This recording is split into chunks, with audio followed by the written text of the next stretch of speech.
Finally, it's already our academic break. Grabe yung fogs dito. Lamig! This comes the worst part. Hi! You're here in the group.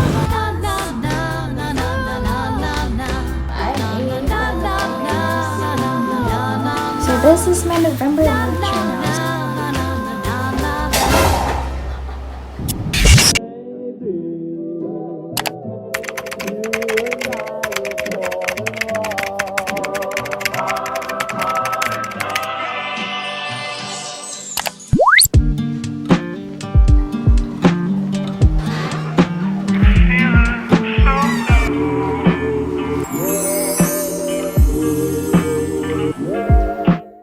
Hey guys, good morning. So, welcome to my acad break vlog. Finally, it's already our academic break. Today is November 1, 2021. And time check, it's already 9:14 a.m. in the morning. And may lakad kami. We are planning to go to Claveria. I don't know what we'll be doing there, but yeah, papunta lang kami doon. Because it's been a while since we hung out as a family. Like laag. But yeah, anyways, I'll just do my makeup and I'll be back.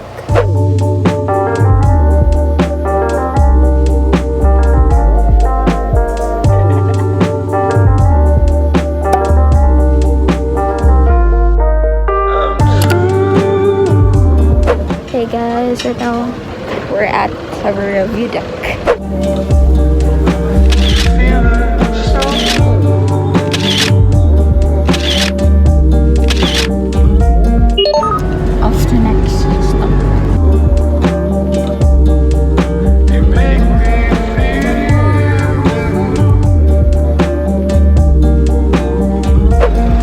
Guys, we're at Nicolle right now and nag-stop over lang kami. Look, grabe yung fogs dito. Ang lamig! And my outfit is so... Guys, ang lamig! Oh my gosh, it's so pretty pala here. Parang nasa Baguio kami. Since hindi kami makapunta ng Baguio, dito lang kami sa Nicolle. Ang lamig dito guys. It's so cold. Grabe yung fogs dito. And then, napakaganda yung landscaping, pero it's still not that fully developed, but it's actually very nice. A bird! Hi! You're here in the group. This is Ate Michelle. Ayan. Nicolle. Gitug nga na si Nicolle. Okay, and our ride.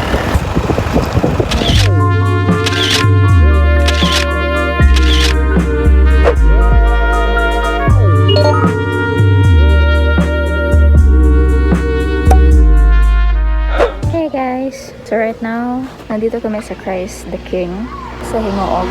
And I think this is going to be our last stop. After this, babalik na kami kung saan kami nagaling.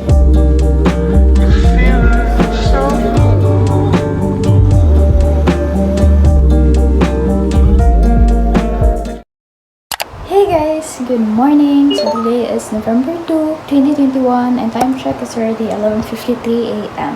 So, medyo late ako nagising. I woke up at like 10 or 9 a.m. But I actually slept quite early, which was 12:30 a.m. That's already early for me guys because when yun yung alam, my sleeping schedule lately was really bad. Tutulog na ako mga 3, 4, 5 a.m. So, I'm glad that I slept early but I'm working on waking up early na ngayon. But anyways, for today, I'll try to be productive. I'm going to clean my room. Even though kakalinis ko lang, I actually did a decluttering video. Kung hindi nyo pa nakita yun, click the I button.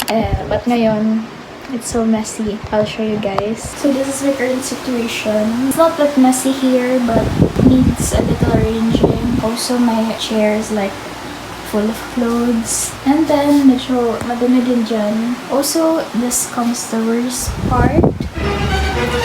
Yes, I have clothes everywhere and I have my makeup here everywhere. It doesn't seem so messy here until tada! So I'm going to fix this and also make my bed and put all my clothes back into my closet. So I'm going to try to be productive today. I'm going to clean my room and after that I will make my journal.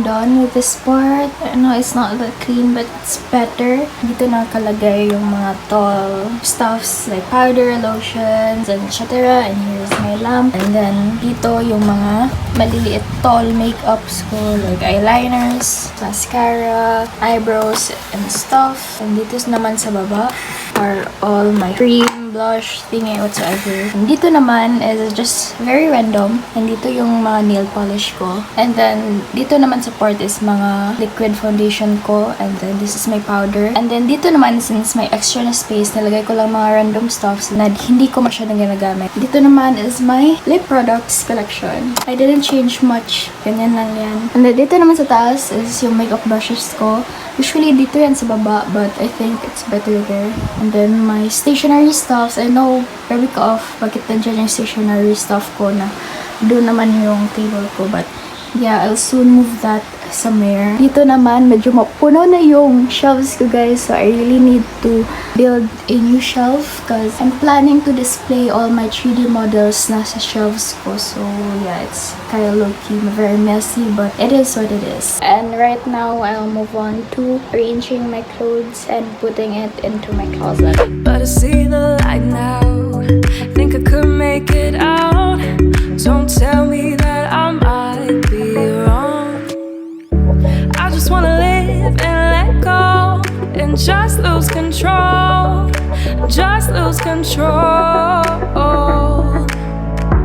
It'll be alright, this I know, deep in my soul. So just lose control. I'm done low-key cleaning my room. So here's my room before.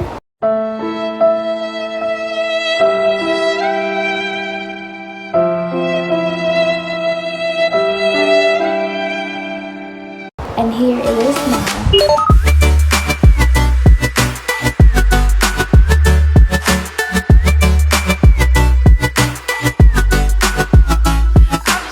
So yeah, I just did that. I mean, it's not that 100% clean, but it looks better than it was before. Anyways, I'm going to start journaling now, and after that, mag-edit pala ako ng mga YouTube videos. So yeah. Try to keep from drowning from this world I'm found in. Gotta get out of my head this time. I just wanna live and let go and just lose control. Just lose control. Hey guys, so I just literally finished making my whole journal for this month. And time check, it's already 9 p.m. Imagine, ilang oras ako nag-journal. Oh my god. So yeah, that's basically the reality of making bullet journal. It took you a while. So yeah. Basically, it took me 6 hours more or less to finish that. And here are some pics of my journals, and also I already did some photo shoot sa mga journals ko so that I could post it sa Instagram ko sa aking bullet journals. If you don't know, I actually have an IG account for my bullet journals. I just post there my themes for the month because I just want to share yung mga themes ko sa journals ko because why not? So yeah, I'm already so tired by making that, but my next agenda for tonight is to edit videos na.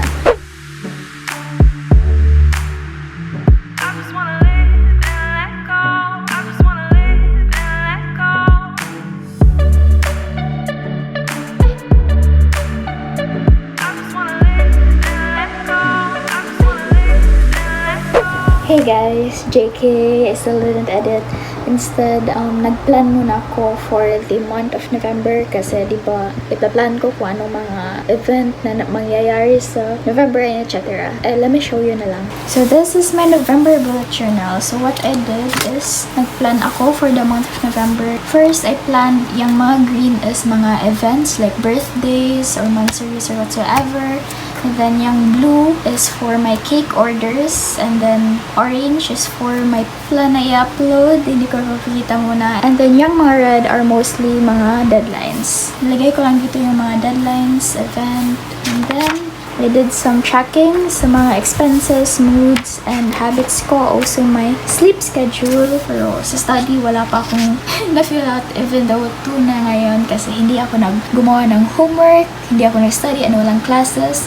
So, yeah, those 2 are blanks. And then, sinulat ko yung ginawa ko yesterday, and then sinulat ko din yung ginawa ko kanina. And yeah, that's basically the purpose of my journal, and it really helps me to stay productive and motivated. Even though, not gonna lie, I still have some unproductive days because paano ba naman, tao ako. Everyone gets tired, everyone gets no motivation at some point, but yeah, you just need to keep moving and do the things that keep you productive or motivated so that you could go through life. Yeah, final na. Nag-edit na ako. I just wanna live and let go and just lose control. Just lose control. It'll be alright, this I know. Deep in my soul. So just lose control. Hey guys, it's Nicolle here. So unfortunately, I had to break my reading break week vlog into half because it would be so long if i-combine ko sila into a one video. So part 2 will be up soon na. So stay tuned for that. And anyways, that's it for our video for today. If you want, you can follow me in my social media accounts. I'll put it in the screen or link them in the description box below. And don't forget to like, subscribe, and hit the notification bell below for more updates and more videos, and see you in my next video. And just a reminder, it's okay to not be okay, but keep fighting. Bye! Oh no, I'm a poster child, millennial. Felt like I'm way too young to feel this song.